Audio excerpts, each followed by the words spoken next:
మనం చేస్తున్న పని చాలా విలువైనటువంటి పని మనం చేస్తున్నాం. ఈ భూమి మీద జరుగుతున్న పనులన్నిటిలో కంటే మరి దేవుని యొక్క పరిచర్య, దేవుని యొక్క సేవ చేయడం అనేది చాలా ఉత్తమమైనదిగా, ఉన్నతమైనదిగా నేను భావిస్తున్నాను. అయితే ఈ ఘనమైన సేవ, ఈ ఉన్నతమైనటువంటి సేవ మరి ముందుకు జరిగించడానికి, అంటే సంఘము కట్టబడడానికి, సంఘము క్షేమాభివృద్ధి పొందడానికి, సంఘము విస్తరింపజేయబడడానికి మనం ఏం చేస్తే బాగుంటుంది?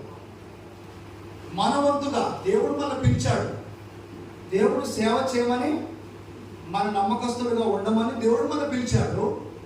అయితే ఈ ఘనమైన సేవలో మన పాత్ర ఏంటి? అసలు మనం ఏం చేస్తే మనం చేస్తున్న ఈ పని ముందుకు వెళ్తుంది అనే దాని మీద మరి మాట్లాడాలని నన్ను దేవుడు ప్రేరేపించాడు. దేవుడికి స్తోత్రం కలుగుతుంది. కొన్నిసార్లు ఇట్లాంటి మాస్టర్స్ కూడికలో కొంతమంది నేను కొన్ని సలహాలు అడుగుతాను. ఏంటా సలహాలు అంటే, సేవ మంచిగా ఘనంగా చేయాలంటే, సేవ అనేది విస్తరింపజేయబడాలంటే, సేవ అనేది ఉన్నతంగా జరగాలి అంటే ఏం చేస్తే బాగుంటుందని కొంతమంది పాస్టర్స్ నేను అడిగాను తెలుసుకోవడానికి. అడిగినప్పుడు ఒక పాస్టర్ గారు అన్నారు నాతో, పాస్టర్ గారు, పెద్ద మందిరం ఉంటే, హల్లెలూయా, ఏముంటే పెద్ద మందిరం ఉంటే మనం పిలవపోయిన వస్తారండి జనాలు అని అన్నారు. ఓహో, పెద్ద మందిరం ఉంటే మనం వెళ్ళి సువార్త చెప్పకపోయినా ఆ మందిరాన్ని చూసి జనాలు వస్తారా అని చెప్పేసి నేను అనుకున్నాను. దేవుడికి స్తోత్రం కలుగును గాక.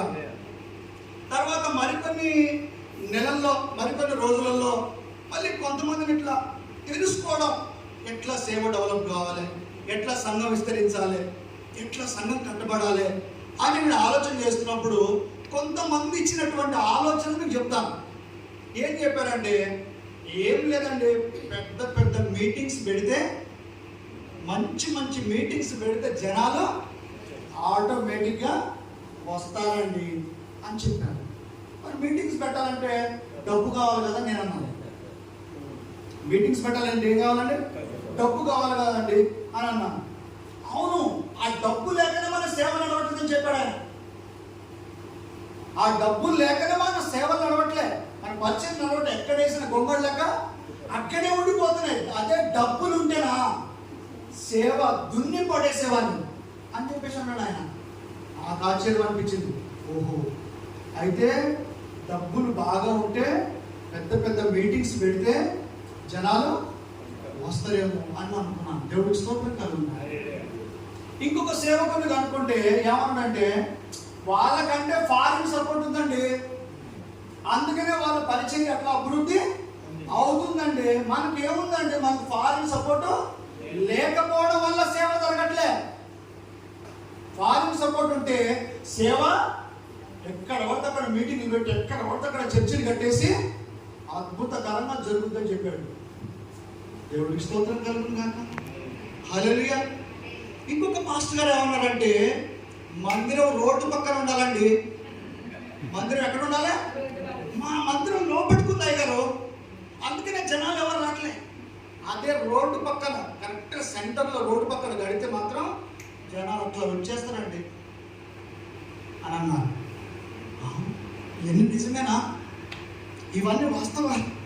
నాకు తెలియదు, ఫస్ట్ నాకు అనుభవం లేదు. నిజంగానే నేను ఇవన్నీ నిజాలనుకుంటున్నా. ఓహో, అయితే మన వల్ల కాదు ఇక సేవ చేయడం. సేవ చేయాలంటే ఏం కావాలి? రోడ్డు పక్కన చర్చి ఉన్నా, లేకపోతే పెద్ద మందిరం అన్నా కట్టాలి, లేకపోతే పెద్ద మీటింగ్ అన్నా పెట్టాలి, లేకపోతే ఫారిన్ సపోర్ట్ అన్నా, ఇవన్నీ ఉంటేనే సేవ జరుగుతుంది. ఇవన్నీ లేకపోతే మనం సేవ చేయడం కష్టం. హల్లెలూయా. దేవుడికి స్తోత్రం. హల్లెలూయా. నిజమా అంటే ఇవన్నీ నిజమేనా? డబ్బు లేకపోతే సేవ జరగదా? మందిరం కట్టకపోతే సేవ జరగదా? చెప్పండి. ఫారిన్ సపోర్ట్ లేకపోతే సేవ జరగదా? చెప్పండి అయ్యారు. జరుగుతుందా జరగదా? నమ్ముతున్నారా? ధైర్యంగా ఉన్నారా? ధైర్యంగా ఉన్నారా? హల్లెలూయా, హల్లెలూయా. దేవునికి స్తోత్రం కలుగును గాక. ధైర్యంగా ఉండాలి మనం. ఎందుకనంటే ఇప్పుడు శ్యామ్ సునీల్ కుమార్ అన్నకు ఇదే మన అయ్యగారు, పెద్ద అయ్యగారు జాన్ భాస్కర్ అయ్యగారు ₹1 కోటి ఇచ్చారు అనుకోండి. ఈ మీటింగ్ అయిపోగానే ₹1 కోటి వారికి ఇచ్చారు అనుకుందాం. ఆమెను అంటున్నా, దేవుడికి స్తోత్రం కలుగును గాక. ₹1 కోటి ఇచ్చారనుకోండి, ఇచ్చేస్తే చర్చి మొత్తం నిండిపోద్దా? మీటింగ్ పెట్టిన రోజు నిండుదేమో. లేకపోతే ఆయన డబ్బులు అయిపోయిన దాకా, ఆయన జేబులో ఉన్న డబ్బులన్నీ అయిపోయిన దాకా నిండుద్దేమో మందిరం. అవునంటారా కాదంటారా? కానీ నిజముగా దేవుని ఆత్మలు రావాలంటే హల్లెలూయా, ₹1 కోటితో జరగదు, 10 కోట్లతో కూడా జరగదు. ఎందుకంటే ఈరోజు మా దైవజనుడు, మా నాయకులు జాన్ భాస్కర్ ఆయన చెప్తారు, అమెరికాలో కొన్ని కోట్లు పెట్టి కట్టిన మందిరాలు, పెద్ద పెద్ద మందిరాలలో కనీసం 5 మంది కూడా లేరంట. 5 మంది కూడా కోట్లు ఖర్చు పెట్టి కట్టారు. పెద్ద పెద్ద మీటింగులు పెట్టారు. పెద్ద పెద్ద మీటింగులు రోడ్డు పక్కనే ఉన్నాయి మందిరాలు, లోపలికి లేవు. హల్లెలూయా. మనం కరోనా సమయంలో ఆనందయ్య గారి మందు విన్నారా మీరు? కరోనాకు మందిస్తున్నాడు అని విన్నారా? ఎక్కడుందా ఇల్లు? రోడ్డు పక్కన ఉందా? లేదండి, రోడ్డు పక్కన లేదు. ఎక్కడో. ఆయన కొరకు వెళ్ళాలంటే చాలా లోపలికి గల్లీలు తెలుసుకుని లోపలికి వెళ్ళాలా. అంత లోపలికి వెళ్తే గానీ ఆయన మందు దొరుకుతుంది. దేవుడికి స్తోత్రం కలుగును గాక. హల్లెలూయా.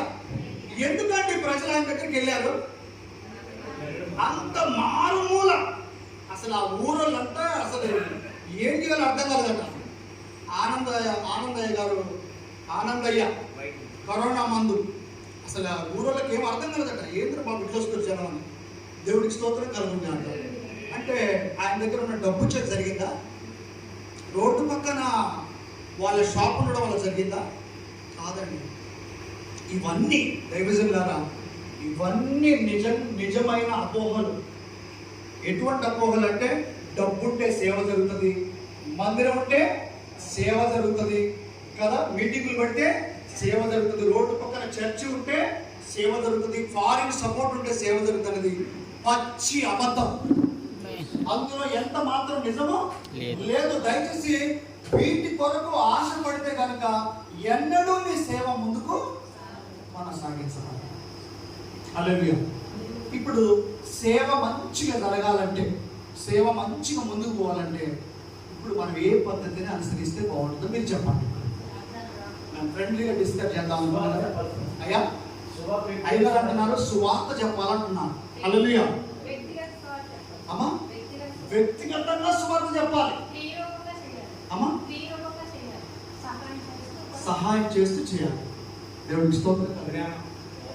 ప్రేమ చూపించాలి, ప్రార్థన చేయాలి. అన్ని మీ దగ్గరే ఉన్నాయండి. గొప్ప దైవజనులు అన్ని మీకు తెలియదంటే ఏమీ లేదు.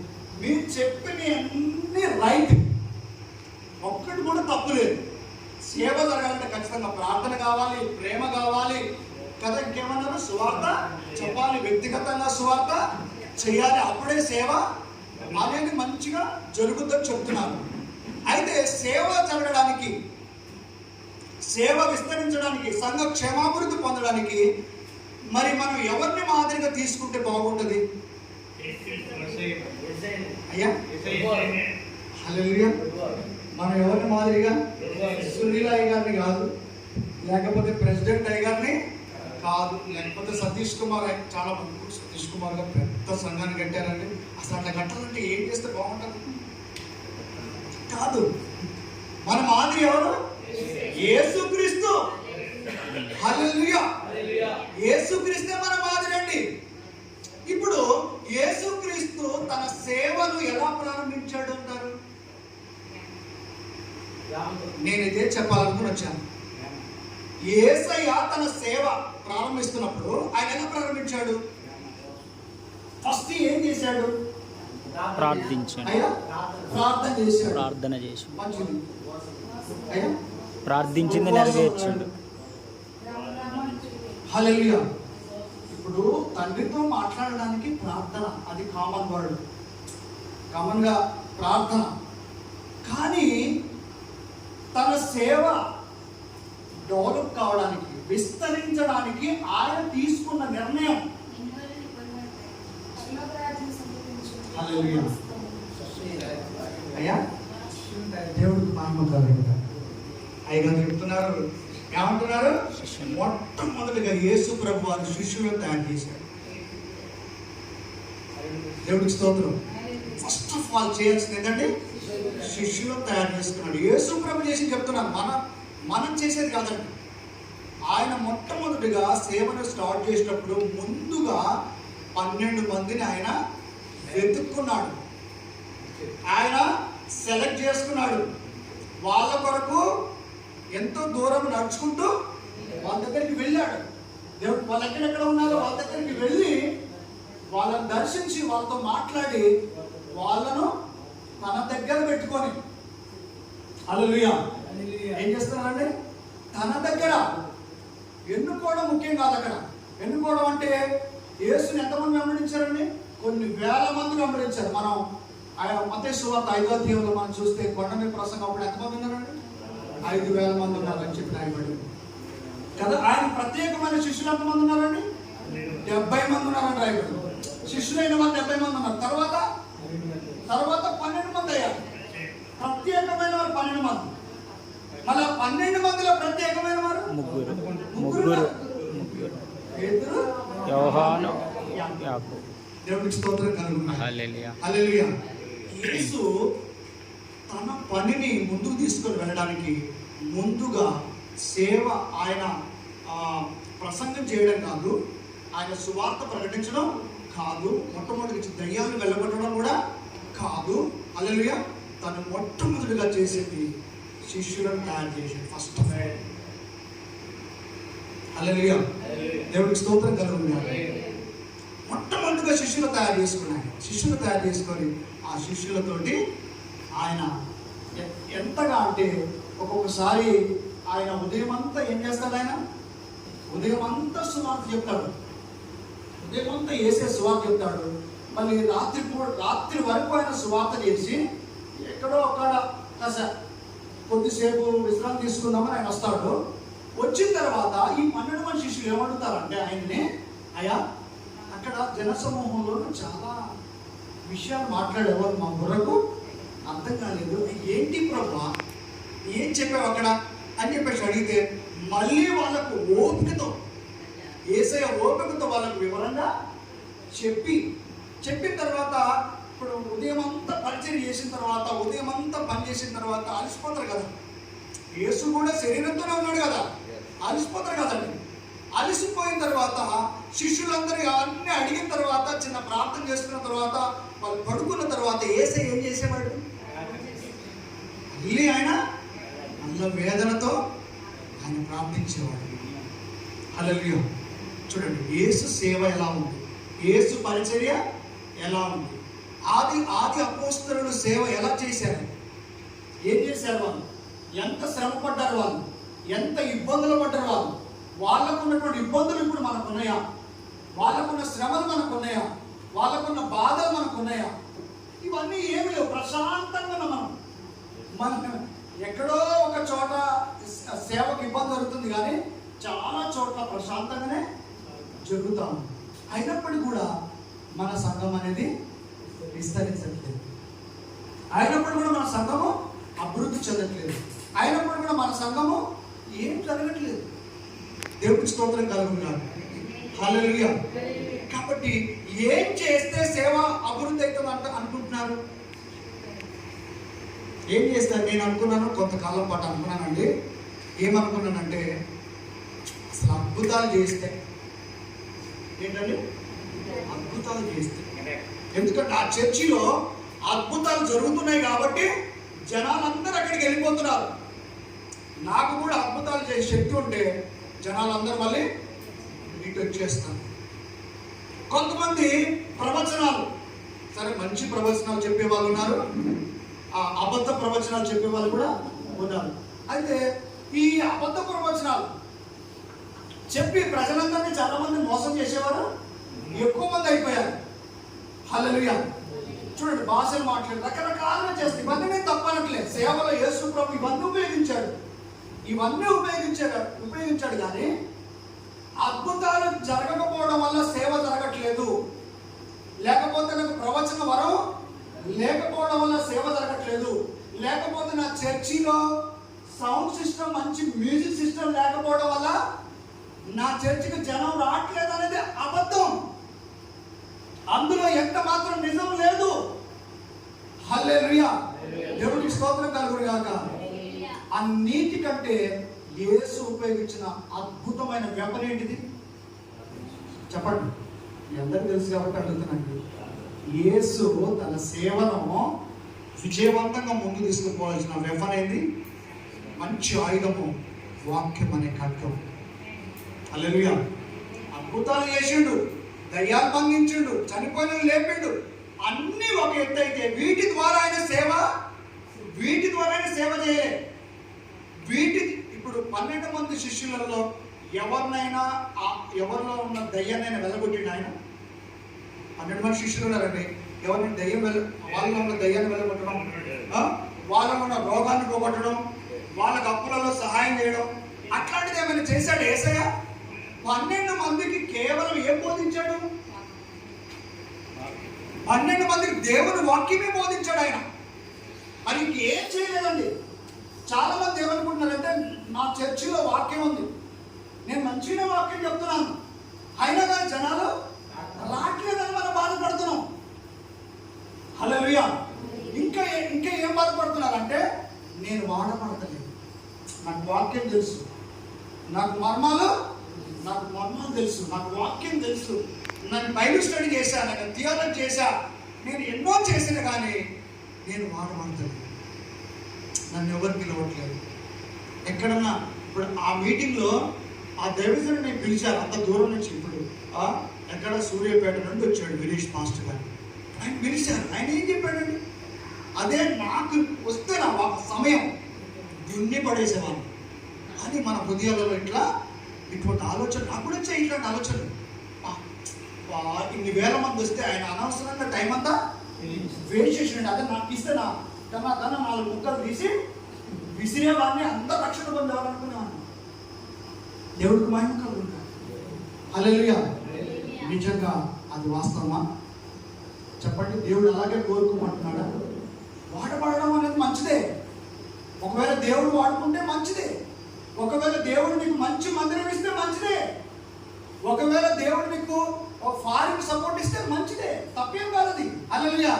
ఒకవేళ నీకు సంఘం విస్తరించి కానుక మంచిగా వచ్చి రోడ్డు పక్కన మందిరం కట్టుకుంటే మంచిదే. హల్లెలూయా. కానీ ఇవి లేకపోవడం వలన నా సేవ జరగట్లేదని మాత్రం అబద్ధం. అది ఒకవేళ దేవుడు నీకు ఆ అవకాశం ఇచ్చి, దేవుడు ఆ వనరులు ఇచ్చి, దేవుడు ఆ కృప ఇచ్చి చేస్తే ఓకే. కానీ ఇవి ఏవి ఇవ్వకపోయినా యేసు ఉపయోగించిన వెపన్ ఉపయోగించండి. హల్లెలూయా. యేసు ప్రజలందరినీ రక్షించడానికి ఏం వాడండి? వాక్యం అనే ఖడ్గం. వాక్యం ఏం చేస్తుందండి? వాక్యము 2 అంచుల కంటే 2 అంచుల దానికంటే వాడి అయిన ఖడ్గం. 2 అంచుల కత్తి కంటే వాడి అయిన ఖడ్గము. అది ఏం చేస్తుందంట? మూలుగులు, కీళ్ళు, ఇంకా లోపల ఏమైనా ఉంటే అందులోని కూడా దూరి 12 మందిని యేసు కొరకు చచ్చిపోయేలా చేసింది. హల్లెలూయా. 12 మంది ఏమయ్యారంటే ఒక్కరు చనిపోలేదు. యోహాను గారు ఆయన చంపినా చచ్చిపోలేదు. ఆయన యోహాను గారు మిగతా 11 మంది యేసు కొరకు అంత సాక్షులు. ఇస్కరియోతు యూదా ఉన్నాడు. ఆయన మాత్రం కదా దేవుడు యేసే ఆయన ప్రేమించాడు, ఆయన నమ్మాడు, డబ్బు సంచి మొత్తం ఆయనకు అప్పగించాడు. అప్పుడు ఆయన ఫెయిల్ అయిపోయాడు. దేవుడికి స్తోత్రం కలుగును గాక. ప్రమాదకరమైన స్టేజ్లు ఉన్నాయండి పాస్టర్లకి, సేవకులకు ప్రమాదకరమైన స్టేజ్లు ఉన్నాయి. ఏదైనా అప్పగించకపోతే పర్వాలేదు, కానీ అప్పగించిన తర్వాత నీ పరిస్థితి ఏంటి ఒకసారి ఆలోచన చేయాలి. దేవుడికి మహిమ కలుగును గాక. హల్లెలూయా. చూద్దాం ఒకసారి వాక్యం చూద్దామండి. అపోస్తలుల కార్యం అపోస్తుల కార్యం టైం లేకపోవడం వల్ల నేను త్వరగా ఇక నేను చెప్పాల్సిందని చెప్పుకొని వెళ్ళిపోవాలని ప్రయాసపడుతున్నాను. దేవుడికి స్తోత్రం కలుగుతున్నాను. అపోస్తుల కార్యం 20:28 అండి. అపోస్తుల కార్యం 20. ఆయన ఇలాగ చెప్పి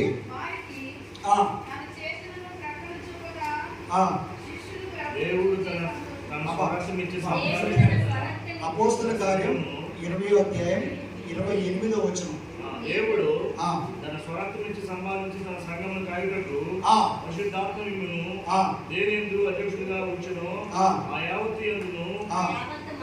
ఆ యావత్తు మందను గూర్చి మీ మట్టుకు మీరు మిమ్మల్ని గురించి జాగ్రత్తగా ఉండుడి.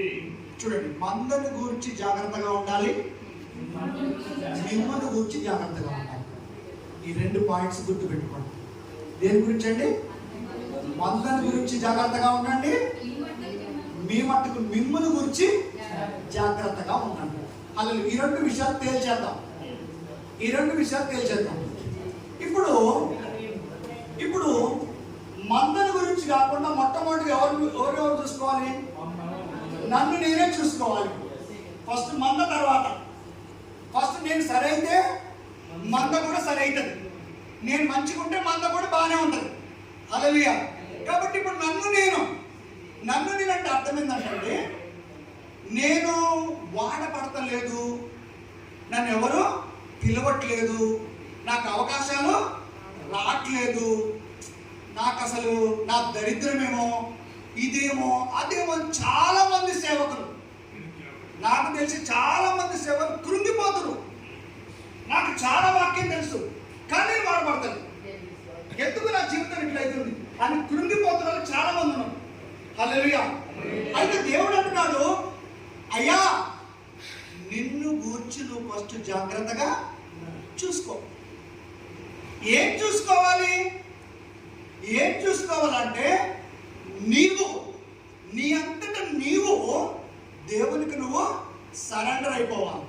ఇప్పుడు ఏం చేస్తున్నారంటే సేవకులు ఏం చేస్తున్నారంటే, అయ్యగారు ఇప్పుడు మా చర్చిలో కూడా చాలా మంది ప్రజలు వస్తుంటారు, దయ్యాలు పట్టిన కూడా వస్తుంటారు. ఇప్పుడు నాకేమో ఆదివారం 3 ఆరాధనలు ఉంటాయి.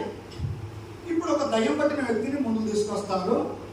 ఇప్పుడు నేను యేసు నామంలో దయ్యమా వెళ్ళిపో అంటాను, కానీ అది నేను పోను అంటది. హల్లెలూయా. నాకేమో టైం అయిపోతుండదు, నేను మళ్ళీ 2 ఆరాధనకి వెళ్ళిపోవాలా. నేనేమో వెళ్ళిపో అంటాను, అది వెళ్ళిపోదు. అది అట్టుకొట్టి ఇటుకొట్టి గంట బుర్ర మొత్తం తింటది. దేవుడికి స్తోత్రం కలుగునుగా. హల్లెలూయా. ఇట్లా జరిగినప్పుడు నేను చాలా బాధపడతాను. ఏం బాధపడతానంటే, అసలు ఇట్లా ఎందుకు జరుగుతుంది? నాలో ఏమైనా బలహీనత ఉందా, లోపం ఉందా? ఎందుకు నేను ఆ దయ్యాన్ని వెళ్ళగొట్టలేకపోతున్నా? శిష్యులు కూడా యేసయ్య పంపించారు ఒక దగ్గరికి. ఏమయ్యారు? ఉదయం నుంచి సాయంత్రం దాకా చేశారు. ఒక్క దయ్యాన్ని వెళ్ళగొట్టడానికి 12 మంది పోయారు. 12 మంది పోయి యేసునామములో వెళ్ళు అని ఎంత గద్దించినా సాయంత్రం దాకా పోకపోయేసరికి ఇక పోకపోగా వెళ్ళని కింద పడేసి లేబట్ ఎత్తేసి ఐదేసి ఇంత పారిపోయి వచ్చారు యేసయ్య దగ్గరికి. హల్లెలూయా. వచ్చి యేసయ్య ఆ దయ్యాన్ని మేము ఎందుకు వెళ్ళగొట్టలేకపోయాము అని అడిగారు. అప్పుడు ఏమన్నాడు యేసయ్య? మీ అవిశ్వాసం వలననే. హల్లెలూయా. అవిశ్వాసం వలన. చూడండి దైవజనులారా, సేవకులారా, దేవుడు మనతో ఉంటాడు. అయితే మనం ఎక్కువగా ఎవరితో గడపాలి? దేవుడితో గడపాలి. నేను దేవునితో గడపకుండా దయ్యంతో ఎక్కువ గడుపుతున్నా. అర్థం చేసుకోండి దయచేసి. నేను దేవునితో ఎక్కువ గడపకుండా, రాత్రంతా దేవునితో గడపకుండా దయ్యం కాడికి వచ్చి వెళ్ళిపో గంటలు పడుతుంది. కానీ యేసయ్య ఏం చేశాడు? యేసయ్య రాత్రంతా తండ్రికి మొరపెట్టాడు. వస్తాడు ఆయన, గో వెళ్ళిపోతుంది. ఇక్కడ ఎక్కువ టైం కేటాయించాలా, అక్కడ ఎక్కువ టైం కేటాయించాలా? మందిరంలో ఎక్కువ టైమా, ఇంట్లో ఎక్కువ టైమా? మరి మనం ఏం చేస్తున్నాం దైవజనులుగా? మన ముందుకు వచ్చినటువంటి ఒక పరీక్షను మనం ఏం చేస్తున్నాం అంటే, కొట్టుకొని చెమటలు గారి తీసుకురారా పుడుచుకొని మళ్ళీ వెళ్ళిపో ఎంత వెళ్ళిపోమన్నా వెళ్ళిపోవట్లేదు. దేవుడి స్తోత్రం కలుగుతారు. హల్లెలూయా. అయితే దైవజనులారా, దేవుడు మనతో ఉంటాడు కానీ నిన్ను గూర్చి నీవు జాగ్రత్త పడాలి. ఫస్ట్ ఆఫ్ ఆల్ నిన్ను గురించి నువ్వు జాగ్రత్త పడకపోతే నీ సేవలో ఫలం అనేది మనం చూడలేమండి. హల్లెలూయా. దేవుడికి స్తోత్రం చెప్పండి. అదే మన గురించి మనం జాగ్రత్త పడదాం. ఫస్ట్ ఆఫ్ ఆల్ జాగ్రత్త పడదాం. చూడండి, ఒక్క విషయం ఆలోచన చేయండి. ఒక్క విషయాన్ని ఇక్కడ ఆలోచన చేయండి. ఇప్పుడు మనం సంఘానికి బోధిస్తున్నామండి. ఒక్కొక్కరికి ఒక సంఘం, 2 సంఘాలు, 3 సంఘాలు, 4 సంఘాలు, 8 సంఘాలు, 10 సంఘాలు నడిపిస్తున్న దైవజనులు ఇక్కడ ఉండవచ్చు. హల్లెలూయా. మీరు గొప్పవారు, మీకు ప్రత్యేకమైన వందనాలు తెలియజేస్తారు. హల్లెలూయా. అయితే వినండి, అయితే ఒక్కసారి ఆలోచన చేయండి.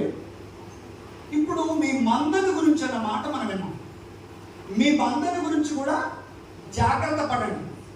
నేనేమంటానంటే, మంద గురించి అందరూ జాగ్రత్త పడతారు. అసలు మన పనే మంద గురించి జాగ్రత్త పడడం. ఈ చర్చిలో నుంచి ఆ చర్చిలో పోతురా, అక్కడి నుంచి ఇక్కడికి వస్తురా, ఇక్కడ ఎంతకాలం ఉన్నారు, అక్కడికి ఇవన్నీ మన టెస్టులు చాలా ఉంటాయి. అవన్నీ ఓకే, నేను కాదంటలే.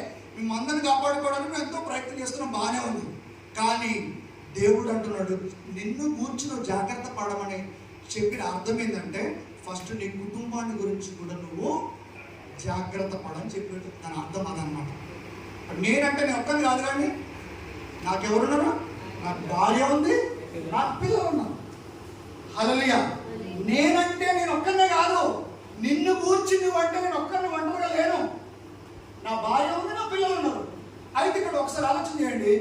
మనం ఇక్కడ నిలబడి, ఈ పులిపిట్ దగ్గర నిలబడి ఏం చెప్తామంటే మీ పిల్లల గురించి జాగ్రత్త చూసుకోండి, మీ జీవితం గురించి జాగ్రత్త చూసుకోండి, పాపాన్ని విడిచిపెట్టండి, ఇచ్చేయండి, అది చేయండి, గుద్ది బాగా కొట్టేస్తాం. హల్లెలూయా. కానీ పక్కమ్మటే నా కూతురు ఉంటుంది, పక్కమ్మటే నా కొడుకు ఉంటాడు, ఆ పక్కమ్మటే నా భార్య ఉంటుంది. హల్లెలూయా. వాళ్ళకు మాత్రం ఏమి చెప్పమా, వాళ్ళకి మాత్రం ఏం చెప్పమా. సంఘం మీద మాత్రం, మంద కొరకు మాత్రం ఏం చేస్తాం, మీటింగుల మీద మీటింగులు, ఉపవాస ప్రార్థనలని, స్త్రీల కూడికలని, ఇంకా రకరకాల కూడికలు పెట్టేస్తాం సంఘం కొరకు. కానీ కుటుంబం కొరకు ఈరోజు చాలా మంది సేవకుల కుటుంబం అంతా కూడా ఏమవుతుందండి, మా సూర్యాపేటలో అయితే ఏ పాస్టర్ కొడుకు సేవ చేద్దాం, బుల్లెట్ బండ్లు వేసుకొని డబ్బులు ఎక్కువై బుల్లెట్ బండ్లు వేసుకొని స్పీడ్గా వెళ్ళి చచ్చిపోయిన పాస్టర్ కొడుకులు ఉన్నాడు. హల్లెలూయా. ఈ పాస్టర్ గారు సేవ అని తిరిగి భార్యను పట్టించుకోకుండా, పిల్లలు పట్టించుకోకుండా, పొద్దు లేస్తే నా ప్రజలు నా సంఘం అని తిరిగి కుటుంబంకి ఏ వాక్యం అందేయలేదు. వీళ్ళకి చెప్పాల్సినవి అన్నీ నీ భార్యకు పిల్లలకు చెప్పాలా వద్దా? నువ్వు చెప్పాల్సిందంటే వాళ్ళకే చెప్తున్నావు. నువ్వు ఏదైతే నేర్చుకుంటున్నావో, నీ హృదయంలో ఏదైతే పొందుతున్నావో అదంతా సంఘం మీద వృద్ధి వస్తున్నావు. కానీ నీ భార్యకు ఒక ముక్క చెప్పు, అడిగినా కానీ అయ్యేదో చెప్పిందిలే, పడుకోయిగా అలసిపోయినా. ఏం చెప్పారండి ఈరోజు పరిచయం జరిగింది కదా అయ్యగారు, ఏం చెప్పారండి ఆ ఊర్లో, మీరు ఏం చెప్పారండి, ఈ ఊళ్ళో ఏం చెప్పారండి అడుగుతుంది పాపం. అమ్మగారు అడిగితే ఊకమ్మా ఏదో చెప్పిలేనా, చాలా సమస్యలు ఉన్నాయంట. దేవుడికి స్తోత్రం కలుగుతాను. ఈరోజు దేవుడు అంటున్నాడు, నిన్ను గురించి నువ్వు ఫస్ట్ జాగ్రత్త. హల్లెలూయా. ఇప్పుడు చెప్తున్నాను, ఇప్పుడు నా భార్యని దగ్గర కూర్చోబెట్టుకొని నేను ఏదైతే ప్రిపేర్ అయ్యానో, నేను ఏదైతే నేర్చుకుంటున్నానో, నా భార్య దగ్గర కూర్చోబెట్టుకొని ఆమెకి వర్తమానం అంతా మీకు ఇప్పుడు ఎట్లా చెప్తున్నానో అలాగే నా భార్యకి అలా చెప్తే నా భార్య ఏమవుతుంది చెప్పండి. ఇప్పుడు ఇది వాడబడడం కాదా అని అడుగుతున్నా నేను. ఇది దేవుడు వాడుకోవడం కాదా? కేవలం 10,000 మంది మీటింగ్లో వెళ్ళి యేసు నామములు అంటేనే వాడబడట.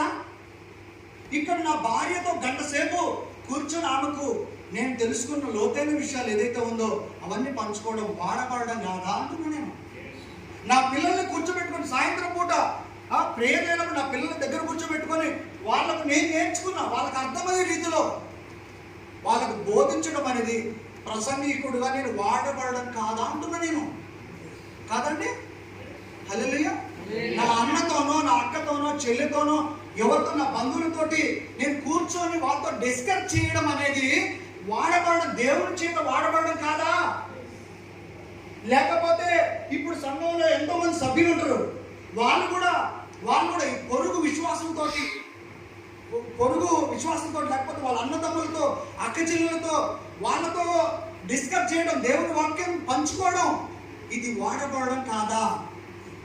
కేవలం ఇక్కడ స్టేజ్ మీదకి వచ్చేసి మౌత్ పట్టుకొని నజరేయుడా యేసయ్యా ఎన్ని యుగాల, ఇదొక్కటే వాడబడమా చెప్పండి? కొంతమంది మా సంఘం ఎప్పుడైనా మా ఊరికి హల్లెలూయా వాళ్ళందరూ వచ్చినాకనే మాస్టర్ గారు అందరూ వచ్చినాక నాకు సమయం ఫస్ట్ దేవుడికి స్తోత్రం కలగదు. ఎందుకంటే అప్పుడు ఎవరు వింటారు నా మాట? అందరూ వచ్చిన తర్వాత సమయం పాస్టర్ గారు అంటారు. దేవుడికి స్తోత్రం కలగదు. రకరకాల ఆలోచనలు. కానీ దేవుడు అంటున్నాడు, నిన్ను గురించి నువ్వు జాగ్రత్త పడు. నువ్వు ఏం చేస్తున్నావు, నీవు ఏ మనసు కలిగి ఉన్నావు, ఏ ఆలోచన నువ్వు కలిగి ఉన్నావు, ఏ ఉద్దేశాన్ని నువ్వు కలిగి ఉన్నావు, అసలు ఫస్ట్ నిన్ను గురించి నువ్వు జాగ్రత్త. దేవుడికి మహిమ కలుగుతుంది. హల్లెలూయా హల్లెలూయా. అయ్యారండి దేవుడికి స్తోత్రం. చాలా వందనాలంటే మీకు. ఎందుకంటే వాళ్ళ టైం పాటించకుండా చెప్పినా అది వేస్ట్ అయిపోతుంది. మీరు ఇచ్చిన అవకాశాన్ని బట్టి కొంచెం ముందుకెళ్తాం. దేవుడికి స్తోత్రం కలుగుతుందాక. హల్లెలూయా. ఒకసారి చూడండి, ఆయన అపోస్తలుల కార్యం 1వ అధ్యాయం 7వ వచనం. అపోస్తలుల కార్యం 1వ అధ్యాయం 7వ వచనం. కాలములు సమయములు తండ్రి తన స్వాధీనంలో ఉంచుకొని ఉన్నాడు, వాటిని తెలుసుకొనుట మీ పని కాదు. ఆయనను పరిశుద్ధాత్మ మీ మీదికి వస్తే మీరు శక్తి పొందుతారు. హల్లెలూయా. చాలా వందనాలండి. చాలా దేవుడికి స్తోత్రం కలుగుతుంది. ఏముందండి ఇక్కడ? ఒకసారి యేసయ్య ఏం చెప్తున్నాడు? పరిశుద్ధాత్మ దేవుడు ఏం చెప్తున్నాడు? వాళ్ళు అడుగుతున్నారు, శిష్యులు అడుగుతున్నారు, అయ్యా ఎట్లా రాకడా, ఎట్లా ఇదెట్లా అదెట్లా, ఏం తెలుసుకోవాలి, ఎట్లా గుర్తించాలి మేము, నువ్వు ఎలా వస్తావు, ఏం చేస్తావు అని ఇవన్నీ అడుగుతా ఉంటే పరలోకంలో ఏముంటుంది? అక్కడ నువ్వు ఉంటావా, వేరే వాళ్ళు ఎవరైనా ఉంటారా? అక్కడ కేవలం ఒక ఆరాధన స్థలం ఉంటుందా, లేకపోతే ఇంకా ఏమైనా ఉంటాయా?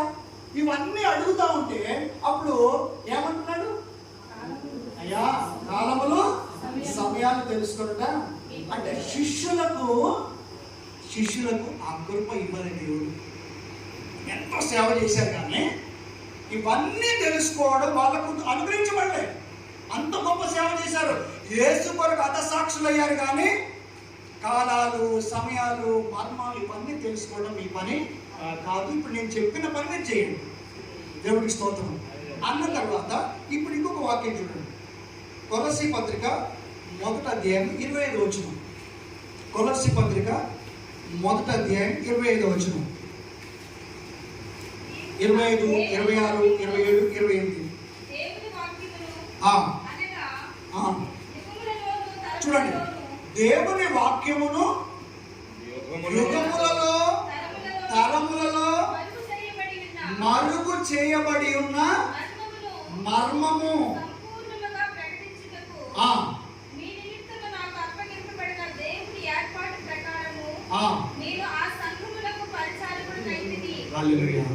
ఏమంటున్నాడు పౌలు గారు? ఏమంటున్నాడు అండి?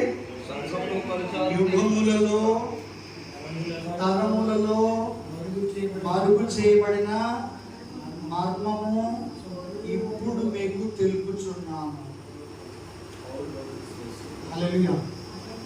యుగములలో తరములలో మరుగు చేయబడిన మర్మాలు మీకు తెలియజేస్తున్నాను. సేవ ఎందుకు జరగదు? సేవ ఎందుకు డెవలప్ కాదు, సంఘము ఎందుకు క్షేమాభివృద్ధి నొందదు. వాళ్ళకు అంత మర్మాలు తెలియకపోయినా, వాళ్ళకంత డెప్త్గా తెలియకపోయినా వాళ్ళు యేసయ్య సేవను ఉన్నతంగా చేశారు 12 మంది శిష్యులు. అయితే దేవుడు వాళ్ళకి బయలుపరచలేదు, కానీ దేవుడు ఇప్పుడు మనకు బయలుపరుస్తున్నాడు. హల్లెలూయా. వాళ్ళకంటే ఎన్నో వందల రెట్లు దేవుడు మనకు బయలుపరుస్తున్నాడు. అందుకనే మా యొక్క బైబిల్ టీచర్ మరి ఫిబ్రవరిలో 20, 21, 22, 23 తారీఖులలో ఇక్కడ మా బైబిల్ టీచర్ గారు వినయ్ కుమార్ అయ్య గారు హైదరాబాద్ నుంచి వచ్చారు. చాలామంది ఇక్కడ వాక్యం విన్నాను, అయ్య గారు కూర్చున్నారు. దేవుడికి స్తోత్రం కలుగుగాక. మాకు వారు ఏం బోధించారంటే, వారు బోధించింది ఏంటంటే, నీకెప్పుడైనా వాక్య సమయం వస్తే మందిరంలో కానీ మీటింగ్లో కానీ ఎక్కడైనా నీకు వాక్య సమయం వస్తే ఈ రోజే చివరి రోజు అనుకో. హల్లెలూయా. ఈ రోజే, రేపు నేను ఉండనుగా, రేపు నేను ఉండను, ఈ రోజే చివరి రోజు అయితే నువ్వు ఎలా బోధిస్తావని అడిగాడు నన్ను. ఈరోజే ప్రతి సండే ప్రతి ఉపవాస ప్రార్థన మన వాక్యం చెప్పేటప్పుడు ఎలా చెప్పాలి? ఈరోజే లాస్ట్ డే, రేపు నేను ఉండను. చూడండి, మరణించే ఒక గంట తర్వాత గంట సేపట్లో మరణించే ఒక వ్యక్తి ఉన్నాడు అనుకోండి కదా. ఆయన ఏం చెప్తాడు? తనకున్న సమయం గంటే, కానీ తన పిల్లలందరినీ పిలిచి ఏమంటాడు? పలానా చోట స్థలం కొన్నాను, పలానా చోట అప్పించాను, పలానా మనకు ఇది ఇవ్వాలి, వాళ్ళకి నేను అది ఇవ్వాలి అని చెప్పేసి గంట సేపట్లో చెప్పాల్సినంత చెప్పేస్తాడా? టైం అంతా వేస్ట్ చేసి అనగనగా ఒక రాజుడు అంటాడు. ఏమంటాడండి? ఏదైతే చెప్పాలనుకుంటున్నాను, ఏదైతే దేవుడిని హృదయంలో పెట్టాడో అది చెప్పేసాయి. అంతేగాని స్టోరీ తీసుకొని అదేదో నీకు అర్థం కాకుండా హల్లెలూయా ఇక ఇటు తిప్పుకపోయి ప్రసంగాన్ని ఇటు తిప్పకపోయి మా అయ్యగారు ఇంతేగా ఒక వాక్యం ఒకటి తీసుకుంటాడు, ఎటో వెళ్ళిపోతాడు. ఆ సమయంలో చాలా జ్ఞానవంతులు ఉంటారు మనకంటే ఎక్కువ. ఎందుకంటే ఇప్పుడు యూట్యూబ్లలో కదా వాళ్ళు ఎక్కువ వింటున్నారు కదా. కాబట్టి అండి, చాలా వరకు ఏం చేస్తున్నావా? నువ్వు ఏదైతే సబ్జెక్ట్ తీసుకున్నావో, ఏదైతే చెప్పాలనుకుంటున్నావో, ఏదైతే లోతైన విషయాలు ప్రజలకు నువ్వు నేర్పించాలనుకుంటున్నావు అది నువ్వు నేర్పియాలి. నేర్పియాలంటే మనం ఏం చేయాలి? నేర్చుకోవాలి. హల్లెలూయా. ఏం చేయాలండి? నేర్చుకోవాలి. దేవుడికి స్తోత్రం కలుగు. ఎలా నేర్చుకోవాలి? ఇది కూడా చెప్పాడు అయ్యగారు. నేను అడుగుతా, ఆయన పక్కముండే కూర్చుంటా. నేను వినయ్ కుమార్ అయ్య గారు పక్కముండే కూర్చుంటా. నన్ను పక్కముండే కూర్చోబెట్టుకుంటాడు. 100 మంది సేవకులు వచ్చినా నన్ను పక్కముండే కూర్చోబెట్టుకుంటాడు ఆయన. దేవుడికి స్తోత్రం కలుగు. హల్లెలూయా. అయ్యా, మరి మీరేమో ఈరోజు లాస్ట్ డే అన్నారు, నాలోనేమో సరుకు లేదు, చెప్పేంత దమ్ము నాకు లేదు, నాకేమో అమ్మ తెలియదు. ఇప్పుడు నేను ఏం చేయాలని అడిగాను. ఏం చేయాలంటే ఆయన ఏమన్నారంటే, అయ్యా ప్రతిరోజు నువ్వు బైబిల్ చదువుతావో, బుక్ చదువుతావో, ఏదైనా బుక్స్ ఉంటాయి కదా, బుక్స్ చదువుతావా, యూట్యూబ్లో నువ్వు చూస్తావా, ఏం చేస్తావో నాకు తెలియదు, కానీ ప్రతిరోజు ఒక కొత్త విషయం నేర్చుకోవాలి. ఆయన సేవకుడా, ప్రతిరోజు ఒక కొత్త విషయం నువ్వు నేర్చుకోవాల్సిందే. హల్లెలూయా. సేవ జరగదు. ఎందుకు జరగదండి సేవ? ప్రతిరోజు ఒక కొత్త విషయం నేర్చుకో. డైరీ పెట్టుకొని ఈరోజు దేవుని వాక్యం చదివితే నాకు ఇది చాలా కొత్తగా తెలిసింది, ఇది నేర్చుకున్నాను.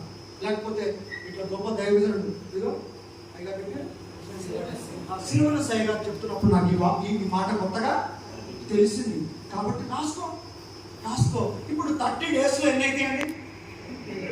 30 డేస్లో రోజు ఒక పాస్టర్ కానీ సేవకురాలు కానీ 30 రోజులలో 30 విషయాలు, కొత్త విషయాలు నేర్చుకుంటే ఎన్నైతే అండి? 30 రోజులలో 30 విషయాలు అయితే. నేను ఇక్కడ 6 విషయాలే చెప్తున్నా. సూర్యాపేట నుండి వచ్చి దైవజనులకు 6 విషయాలే. 6 విషయాలకి మీరు ఏమన్నారంటే, నా టైం అయిపోయినా మీరు చెప్పండి అయ్యారు అంటున్నాను. 6 విషయాలే. 6 కూడా నేను కంప్లీట్ చేయలేనేమో, ఎందుకంటే అప్పుడు ఇప్పటికే చాలా ఇంకా మిగిలి ఉన్నాయి. నేను 2 చెప్పాను, 3 వాక్యాలు చెప్పాను, ఇంకా 3 ఉన్నాయి. దేవుడికి స్తోత్రం కలుగును కాక. అన్న మళ్ళీ మీరు అవకాశం ఇస్తే అన్న తినడం 4 అవుతుంది. దేవుడికి మహిమ కలుగును కాక. అట్లా ఏం చేయకండి, మీకు వందనాలు. దేవుడికి స్తోత్రం కలుగును కాక. ఏం చేయాలి అయ్యారు? మీకు తెలియని విషయాలు చెప్పట్లేదు అయ్యారు. మర్మాలు ఎవరు చెప్తున్నానండి? ఇందులో మర్మం ఏం లేదు.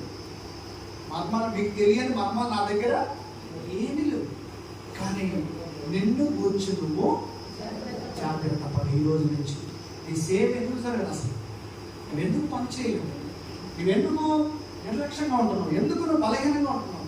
పరిచయం ఎందుకు వాళ్ళ అభివృద్ధి అవుతుంది, నీది ఎందుకు అభివృద్ధి కాదు? నువ్వు శిష్యుల గురించి ఆలోచన చేస్తున్నావా? చాలా మంది శిష్యుల గురించి చెప్తే ఏమంటున్నారంటే, సేవకులు ఏమంటుంటే, అయ్యా పాస్టర్ గారు శిష్యులను పెట్టుకున్నావా, మన పని అయిపోయినట్టే. వాడు ఇవాళ పాట పాడతాడు, రేపు ఆరాధన చేస్తాడు, ఎల్లుండి మనకి వాక్యాన్ని సమయిస్తూ అవటాలని నీకు ఎదురుగానే కొట్టి పెడతాడు, నీకు ఎదురుగానే దుకాణం పెట్టేస్తాడు, నిన్ను మూసేస్తాడు. అమ్మో, ఇది కూడా వాస్తవమే. దేవుడికి కావాలంటా కావాలంటా ఇది కూడా డేంజర్గానే ఉంది కదా. ఎంత పడతా మనం శిష్యులు తీసుకొని చేస్తే డేంజర్ ఉందని అనుకున్నా. కానీ యేసయ్య పరిచర్య గురించి ఆలోచన చేస్తుంటే యేసయ్య పరిచర్యలో కూడా ఒకడు ఉన్నాడు. ఎవరు చెప్పండి? ఇస్కరియోతు యోధా ఉన్నాడు. ఇస్కరియోతు యోధా ఉన్నప్పటికీ కూడా ఇస్కరియోతు యోధా, రే యోధా బుద్ధి లేనోడా, వెళ్ళిపో ఇక్కడి నుంచి, నా కంటికి నువ్వు కనబడద్దు, అసలు నా పరిచర్యలోనే ఉండొద్దు, వెళ్ళిపోరా అన్నాడా? హల్లెలూయా. అతడు ఉన్నప్పటికి కూడా, అతడు అందులో ఉన్నప్పటికి కూడా, సమాచారం అంతా చేరవేస్తున్నప్పుడు కూడా, మోసం చేస్తున్నప్పుడు కూడా, డబ్బు దొంగిలిస్తున్నప్పుడు కూడా, మిగతా 11 మందికి ఎటువంటి అవకాశం ఇచ్చాడో అతనికి కూడా రక్షణ పొందడానికి, అతడు మార్పు చెందడానికి, తన గురించి తాను తెలుసుకోవడానికి దేవుడు అవకాశం ఇచ్చాడు. హల్లెలూయా. ఇప్పుడు ఆ ఒక్కని గురించి మిగతా 11 మందిని మనం వేస్ట్ చేయొద్దు. హల్లెలూయా. అందుకని ఉపమానం కూడా చెప్పాడు. ఆ గురుగులు గోధుమల ఉపమానంలో కూడా, అయ్యా రాత్రి వేళ వచ్చి గురుగులు విత్తిపోయారంటే వాటిని పెరికి పారేస్తామంటే వెంటనే ఏమన్నాడు? మీరు పెరికేస్తే ఏమవుతుంది? గురుగులతో పాటు గోధుమలు కూడా బయటకు వచ్చేస్తాయి. కాబట్టి వాటి రెండింటిని కోతకాలం వరకు ఎదగనివ్వండి. మనమే ముందు నిర్ణయాలు తీసుకుంటే ఎలా అండి? ముందు వాడైతే కరెక్ట్ కాదు, ఈమెయితే కరెక్ట్ కాదు, ఏమి పాటకి ఇవ్వద్దు, ఏమి ఆరాధనకి ఇవ్వద్దు, ఏమి వాక్యం ఇస్తే డేంజర్ అని అనుకుంటే మన సేవ ఫలభరితంగా ఉంటుంది. హల్లెలూయా. మోసం చేసి వస్తూనే ఉంటాడు, మనల్ని బ్లేమ్ చేసేవాడు కూడా వస్తాడు. నన్నైతే నా సహోదరుడు నేను ఆయన సువార్త చెప్పి ఆయనకి మంచిగా బ్రహ్మగుడ్డలు నేర్పించి, పాటలు పాడడం నేర్పించి, వాక్య పరిచయం అన్నిట్లో నేను నిలబెడితే చివరికి వచ్చేసరికి ఇక ఆయన సేవకుడు, ఇంకొక నెల అయితే సేవకుడు అవుతాడు. సేవకుడు అయ్యే ముందు ఏమా పాస్టర్ గారికి అసలు వాక్యమే చెప్పాలంటున్నాను. హల్లెలూయా. నేను అనుకున్నా దేవుడికి స్తోత్రం అనుకున్నాను. దేవుడికి స్తోత్రం కలుగును. హల్లెలూయా. మా పాస్టర్కి వాక్యమే చెప్పరాదని ప్రచారం చేసాడు. ఉంటారు ఇట్లాంటి వాళ్ళు. అయినప్పుడు కూడా శిష్యులను తయారు చేయకుండా ఉంటామా? యేసయ్య తయారు చేయకుండా ఉన్నాడా? చెప్పండి, ఉన్నాడా? లేడు. అతను ఉన్నప్పటికి కూడా మిగతా 11 మందిని ఎట్లా తయారు చేశాడండి? ఇప్పుడు ఆ 11 మంది ప్రపంచం మొత్తం దున్ని పడేశారు. హల్లెలూయా. వాక్యం చేయలేదా అయ్యగారు? వాక్యం ఏం చేయలేదా? వాక్యం సంఘాన్ని కట్టలేదా? వాక్యం సంఘాన్ని విస్తరింప చేయలేదా? వాక్యంలో పవర్ లేదా? కేవలం అద్భుతాలకే ఉందా? స్వస్థత కార్యాలకే ఉందా? ప్రవచనాలకే ఉందా? అటువంటి సంఘానికి ప్రజలు వెళ్తారా? దేవుడికి స్తోత్రం కలుగును గాక. హల్లెలూయా. యేసయ్య పరిచర్య మొత్తం కూడా ఏంటిది? వాక్యమే. హల్లెలూయా. అద్భుతాలు చేయదంటలే. నేను అద్భుతాలకు వ్యతిరేకం కాదు, స్వస్థతలకు వ్యతిరేకం కాదు, మర్మాలకు వ్యతిరేకం నేను కాదు. అవన్నీ అవసరమే, యేసయ్య అవన్నీ చేశాడు. కానీ అదే ముఖ్యం కాదు. వాక్యం నేర్చుకో, వాక్యం లోతులు నేర్చుకో. రోజు ఒక కొత్త విషయం నేర్చుకొని నా దైవజనుడు నాకు చెప్పాడు. అప్పటి నుండి ఇట్లాంటి బుక్ పెట్టుకొని రోజు ఒకటి రాసుకొని వస్తాను. చదువుకుంటా, వింటా, బుక్స్ చదువుతా, ఏదో ఒకటి రాసుకుంటా. ఆదివారం రోజు మీరు నమ్మిన నమ్మకపోయినా ఆ శిష్యుడు ఇక్కడే ఉన్నాడు. ఆదివారం రోజు చదువు రానోళ్ళు కూడా ఇటు వాళ్ళకి దోమ కలిసిన, వాళ్ళకి ఈగ కలిసిన, బయటకు ఎవరైనా పోతున్నా కూడా కిటికీలు అవతల కూడా చూడరు సండే రోజు. ఎందుకంటే అటువంటి ప్రిపేర్ ఈ రోజే చివరి రోజు. దేవుడికి స్తోత్రం కలుగుతాం. అట్లా చెప్పండి దైవజనులారా. ఆ విధంగా చేస్తే ఖచ్చితంగా మీ సంఘాలు ఏమైతే అభివృద్ధి అయిపోతాయి. ఎందుకు పిలవరండి? దేవుడు నువ్వు ఒక్క చోట నమ్మకంగా ఉంటే నేను అనేకమైన వాటి మీద అభివృద్ధి చేస్తాను. కాబట్టి నిన్ను కూర్చి నువ్వు జాగ్రత్త. దేవుడికి స్తోత్రం చెప్పండి. హల్లెలూయా, హల్లెలూయా. దేవుడు మన మహిమ కలుగు. సామెతల గ్రంథం 8:21. సామెతల గ్రంథం 8:21. నన్ను ప్రేమించు వారిని ఆస్తికర్తలుగా చేయుదును, వారి నిధులను నింపుదును. ఒకసారి గట్టిగా చెప్పబడదాం. యేసుని ప్రేమిస్తున్నారా దేవుడిలాగా సేవకులు? యేసుని ప్రేమిస్తున్నారు. నన్ను ప్రేమించు వారిని ఆస్తికర్తలుగా చేస్తాను, వారి నిధులను, వారిని సపోర్ట్ కాదు. హల్లెలూయా. రోడ్డు పక్కన చర్చి కాదు, పెద్ద పెద్ద మీటింగులు కాదు. ఏంటిదండి? నన్ను ప్రేమించు వారి నిధులను నింపేస్తాను. దేవుడికి స్తోత్రం కలుగుతా. హల్లెలూయా. సొలొమోన్ మహారాజ్ ఏం నేర్చుకున్నాడండి? ఏంటంటే ఆయన కారణం ఏంటిది? యుద్ధమా? కత్తి యుద్ధమా? బాణం యుద్ధమా? ఏం లేదు అసలు. ఆయన కాలంలో ఒక యుద్ధం కూడా లేదు. మొత్తం దేంతో అండి? జ్ఞానాన్ని సంపాదించుకుంటే హల్లెలూయా ఏమవుతుంది? నువ్వు ఆస్తికర్తగా, దేవుని ఆస్తికర్తగా అవుతావు. నీ నిధులు, నీ జేబు ఖాళీ ఉంటుందని చెప్తాను. అంత సింపుల్గా. నువ్వు ఖాళీగా ఉంచండి దేవుడిని. ఇది వాస్తవం, ఇది సత్యం. నువ్వు నమ్మినా నమ్మకపోయినా దేవుడు చెప్తున్న సత్యం. నేను వేరే పరిచయం చెప్పట్లే. ఏ సేవ చేసిండో అదే చెప్తున్నా నేను. ఆయన సేవ ఇదే. ఆయన సేవ శిష్యులను తయారు చేసుకుంటూ వాళ్ళని విడిచిపెట్టలేదు చివరి వరకు. వాళ్ళని విడిచిపెట్టిపోయారు, కానీ మళ్ళీ ఆయన సమాజం నుంచి లేచిన తర్వాత కూడా మళ్ళీ వాళ్ళని వెతుకుంటూ పోయి వాళ్ళకే 40 రోజులు బోధించాడు. వాళ్ళు విడిచిపెట్టలేదు ఆయన. కాబట్టి మన పరిచర్యలో నువ్వు లేకపోతే ఓకే, నువ్వు లేకపోతే ఎవరు కనిపిస్తారు సేవ? హల్లెలూయా. నువ్వు లేకపోతే పరిస్థితి ఏంటి? చాలా సంఘాలు సేవకుడు వెళ్ళిపోయాడండి, అందుకని పరిచర్య ఆగిపోయిందండి. ఈ పేరు మనం తెచ్చుకుందాం చెప్పండి. దేవుడికి స్తోత్రం కాదు. నువ్వు లేకపోయినా నేను లేకపోయినా మనం ఏదైతే విత్తుతామో అది 100 పంట వస్తుంది. కాబట్టి ఇంకా రెండు వాక్యాలు ఉన్నాయి. ఆ 2 వాక్యాలు కనీసం మినిమం 1/2 గంట పడుతుంది. దేవుడికి స్తోత్రం కాదు. దేవుడి చిత్తం అయితే దాని గురించి మళ్ళీ, ఒకవేళ ప్రభు చిత్తం అయితే మీరు అక్కడికి వస్తారో సూర్యాపేటకి, నేనే ఇక్కడికి వస్తానో తెలియదు. హల్లెలూయా. దేవుడి చిత్తం అయితే మీరు అవకాశం ఇస్తే మళ్ళీ మనం దాన్ని పంచుకుంటాం. ఇప్పటి వరకు విన్నటువంటి విషయాలలో యేసే సేవ ఎలా ఉంది? యేసు ప్రభు సేవలో ఆయన దుఃఖపడ్డట్టుగా, ఆయన వేదన పడ్డట్టుగా ఇవన్నీ ఉన్నాయి. బాధపడ్డట్టుగా రక్కలకే బొరియలు ఉన్నాయి, కానీ మనుష్య కుమారుడికి తలవాల్చుకోవడానికి ఆ శ్రమ లేదు అన్నట్లే. శ్రమ చాలా ఉంది ఆయనకి. హల్లెలూయా. ఇబ్బంది చాలా ఉంది. ఇదంతా ఈజీగా సరిపోయిందని చెప్పట్లే, అయిపోయి సింపుల్గా చేశారని చెప్పట్లే. ఇది నరక యాతనైంది ఆయనకి అది సేవ చేయడానికి. అయినప్పుడు కూడా ఆయన 100% 100 ఫలం వచ్చింది ఆయన సేవలో. దేవుడికి స్తోత్రం కలుగునాక. మన సేవలో కనీసం 50% వచ్చిన, మన సేవలో 30% వచ్చిన, 30 60 100 అంటే అంత మాత్రం బలం వచ్చిన నువ్వు చేసిన సేవకి గొప్ప బహుమానాన్ని నువ్వు పొందుతావు. హల్లెలూయా. కాబట్టి ఒక అపోహ తీసేద్దాం. ఏంటి అపోహ అంటే, నేను వాడబడట్లేదు కాబట్టి, నాకు అవకాశాలు రావట్లేదు కాబట్టి నేను ఎట్లున్నాను అనేది తప్పు. నాకు మందిరం లేకపోవడం వల్ల నా సేవ జరగట్లేదు అనేది కరెక్ట్ కాదు. లేకపోతే ఫారిన్ సపోర్ట్ లేకపోవడం వల్ల సేవ జరగడం కరెక్ట్ కాదు. ప్రతిరోజు దైవజనుడు ఒక కొత్త విషయం నేర్చుకోండి.